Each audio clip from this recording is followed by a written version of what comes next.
What's good, everyone? Welcome back to Level 11. So, Sony had their latest State of Play recently, and I'm just going to go over it really quick, summarize, and share my thoughts about it. If you guys enjoy this video, please do hit the like button, helps out a ton, and subscribe if you're new. So we're going to start right away and go into the first announcement, which was Lumines Arise. Let's go with that. Lumines Arise. Now, this is being made by the developers that did Tetris Effect. I'm pretty sure that's the name of it. I don't really have much to say. I never played Tetris Effect. I heard it was really good. This is apparently going to be along that same line. It just looks like, a light show, basically, more or less, built into a puzzle game. So I do think it's going to have some VR compatibility alongside just the base game itself. So if you did like Tetris Effect, you can look forward to that. Let's move right on. The next announcement was Pragmata. This is a Capcom game that's been in development for quite some time. I do believe that it did start out with a 2022 release and then get delayed to 2023 the last time we heard from it. It comes back with this new trailer and does have a 2026 release year as of now.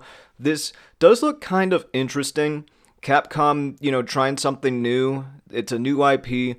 Gameplay looks pretty different from a lot of the stuff that they do for the most part. I'd say, it's got that third-person, over-the-shoulder kind of feel that the modern Resident Evil, well, I guess I shouldn't say modern, but, the modern Resident Evil remakes have. The mainline games have been first-person for the past few years.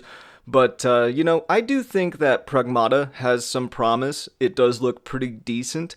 I'm somewhat excited for that, but, I'm more curious than excited, so we'll see how Pragmata ends up turning out, assuming it actually comes out in 2026. Next up, we had Romeo is a Dead Man. Now, this is the Suda51 Grasshopper game that team has been working on since No More Heroes 3 was finished, I believe. Now, this looked weird, man. I tell you, the team at Suda51, the team at Grasshopper alongside Suda51, those guys know how to make some weird stuff. And I actually beat No More Heroes 3. I did play No More Heroes 2 back in the day. I never beat it. I got stuck on the final boss, or the second to last boss. So I never actually finished that game, but I do remember enjoying my time with it for sure. But yeah, Romeo is a Dead Man. Looks weird. Looks like Suda51 for sure. Also shows pretty good promise, so I am actually pretty curious how that turns out as well. Next up, we had Silent Hill F. Now, I'm going to be real with you guys. This actually looks pretty scary. As far as Silent Hill is concerned, this looks like as far as a new game, this looks like it'll be one of the scarier ones since Silent Hill 2 way back 20 years ago. I never played the remake. If I do play Silent Hill 2, I do think I'm just going to play the original game. If I'm being honest, if you look through my video log, you'll see that I've done a ton of emulation videos, so that shouldn't really be super surprising. But yeah, I'm looking forward to seeing how Silent Hill F goes, even if I don't really give it a shot myself. Next up, we had Bloodstained, The Scarlet Engagement. Now, I don't really know much about Bloodstained. It's a Castlevania type of game from what I can tell. I tried one of them on my Nintendo Switch. I didn't really like it, but then again, I know I'm going to get crucified for saying this. I didn't really even like Castlevania, the ones that I've tried anyway. I tried Symphony of the Night, and it was a little slower paced than I expected. I haven't really given it a real shot, though. I just played it for 5 minutes, and I was like, oh, I don't like this as much as I thought I would. When it comes to the Metroidvania, genre, I am definitely more of a Metroid fan than a Castlevania fan. So, is what it is. But, yeah, that got an announcement. It does look good for people who like that type of game, so there is that. And I look forward to seeing how that ends up going when it comes out. Next up, we had Digimon Storytime Stranger. I don't know how they keep on making these Digimon games. don't get me wrong, I'm not trying to hate. I'm just saying, who's playing Digimon? Who cares about Digimon? Literally, no one it. When I was a kid and it came out, it was cool, but it also basically just felt like it was trying to compete with Pokemon, and good luck with that. But yeah, it seems like there is a niche crowd that keeps on buying these games, considering that they keep on making these games. So, for those of you Digimon fans out there, all four of you, you're getting another game. Good for you. We got Final Fantasy Tactics, the Ivalice Chronicles. So this looks like it's a remake or a remaster of Final Fantasy Tactics, which seems pretty cool. Now, this was rumored before it was actually announced that there was going to be a Final Fantasy Tactics remake or remaster or something like that. Now, it looks good, sounds good. Once again, just like I was talking about earlier with Silent Hill 2, I think I'm just going to emulate and play the original game. Easy to access, free. I get an idea of what it was like in that pocket of history, as opposed to trying to look at it from the modern lens. I'm not really the audience for a remake like that. I have no problem playing old games. As long as they're not like Atari old, I can probably handle them graphically. So, looking forward to seeing how it goes, but I think I'm going to be skipping that one in favor of the original at some point in the future.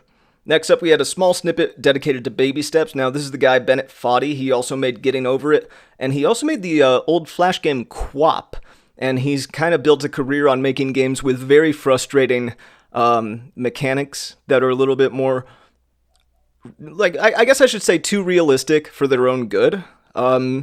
Baby Steps looks really challenging. I don't know if I'm going to play it. If it's free for PlayStation Plus someday for a month, which I feel very safe assuming it will be. It just seems like one of those type of games. Like a year or two from now, you're waiting for the next, oh, I wonder what the free games for this month are going to be for PlayStation Plus Essential. Oh, there's Baby Steps. There we go. Glad I didn't spend $30 or $40 on it. So I do think that I'll give it a shot at that point, but don't really see myself spending money on it.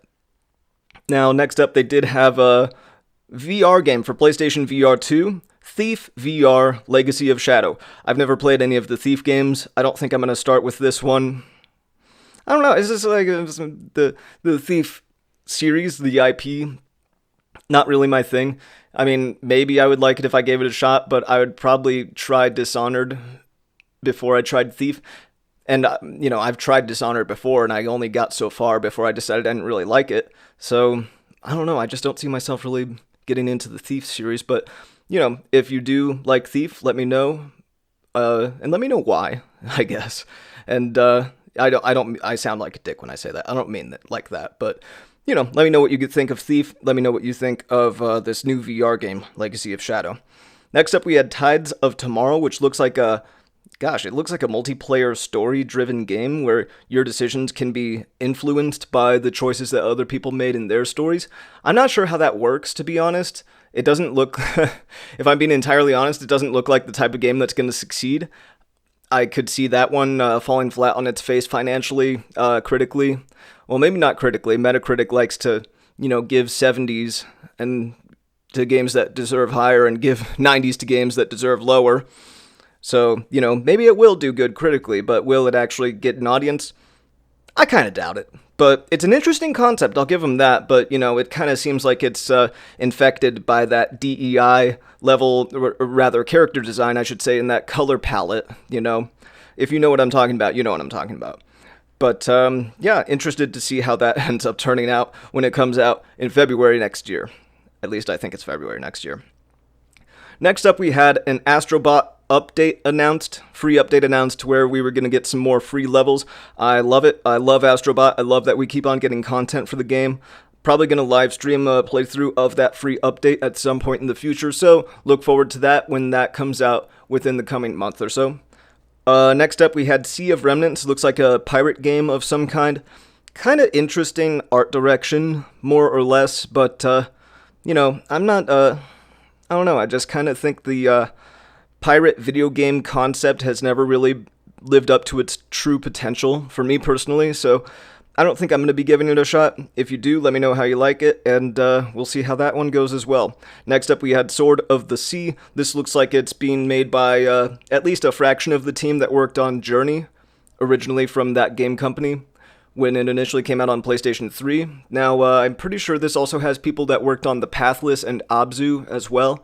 Most important of all, though, Austin Wintory, one of the greatest music video game composers of all time. Shout out to him. He's involved with the project, so just in the interest of supporting him, I do look forward to seeing how it goes. Visually, it looks really good. I mean, Journey is in my top 10 games of all time, so I'm gonna give this a little leeway because it's like, okay, well, I want to see how it goes. I hope it's successful. Fingers crossed for the development team at Sword of the Sea. Next up, we did have 007 First Light. Finally got to see some, footage of this game and what to expect from it and how it looks and everything. Yeah, I don't know. I'm not really like, I think James Bond is iconic IP, but I do think it's just a little old for me. I think I'm just a little too young to really have an appreciation for 007, Indiana Jones, stuff like that. I mean, I did watch the 3 first Indiana Jones movies. I even saw the 4th one. But, they're good movies, but, maybe a little overrated, like a lot of things from back in the day, in my opinion. I don't know. Maybe I'm being a little too harsh on it. But, 007 First Light as a game, it looks like, it reminds me of Uncharted more than anything else, which is cool. But at the same time, like, do I think that they, if I were in charge of the game, would I have done everything the same way that they did? No. I get why you would go for an Uncharted kind of setup as opposed to like a Hitman or something like that. You don't want it to be like a sandbox game because James Bond, as a character, from what I understand, he goes on missions and they're like, very specific missions that have a lot of different steps and he has to travel to different parts of the world all for the same mission. So the Uncharted format does make sense to me because of that. But, we'll see how the game ends up turning out when IO Interactive releases it in the future. And the final game that was announced, Marvel Tokon Fighting Souls. Now this looks awesome. I'm going to be honest, it looks really good. I'm not much of a fighting game guy, but I love the art direction that they have for this game. The cartoon, comic book, cel-shaded kind of style that they have with that crisp visual approach that they're going for. The character art is, the character design is immaculate. Love seeing Marvel characters being developed by these Japanese teams who are a little bit more respectful to these characters than their Western counterparts these days, oddly enough. Wonder why. I mean, I don't wonder why, but I'm not going to go on a rant like that. Side note, I wonder if I should start leaning into my political opinions on the channel or not, whether or not that would help me make a bigger audience or not. If you get the idea of what I'm trying to say and you think that would help my channel grow, please let me know in the comments below. But I'm trying to stay as neutral as possible. But that being said, can't help it. Sometimes I'm just going to say it. The DEI hiring and, getting all these not straight white men into Western development studios has been a mess, in my opinion. And it's like, just hire on merit. If you're a good artist, that should be the only reason why you get hired when it comes to art direction and stuff like that. But I don't know, I'm just kind of rambling at that point. But Marvel Tokon Fighting Souls gameplay-wise looks great. I was hoping it would be Marvel vs. Capcom 4. Like half that trailer, I was expecting Capcom characters to start jumping in like Mega Man and Phoenix Wright and whatever.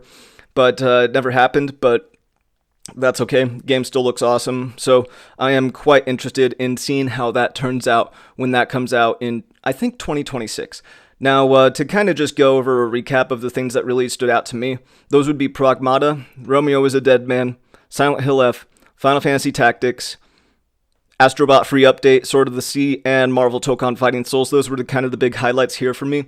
Now, there wasn't really much presence here in the way of first-party games from Sony, which, to be honest, doesn't really surprise me. Sony has really been dropping the ball lately with all these live service games like Concord, Marathon, Fair Game $. Yeah, I'm still calling it Fair Game $. I'm not, I know they removed the $, but it will always be Fair Game $. In my heart.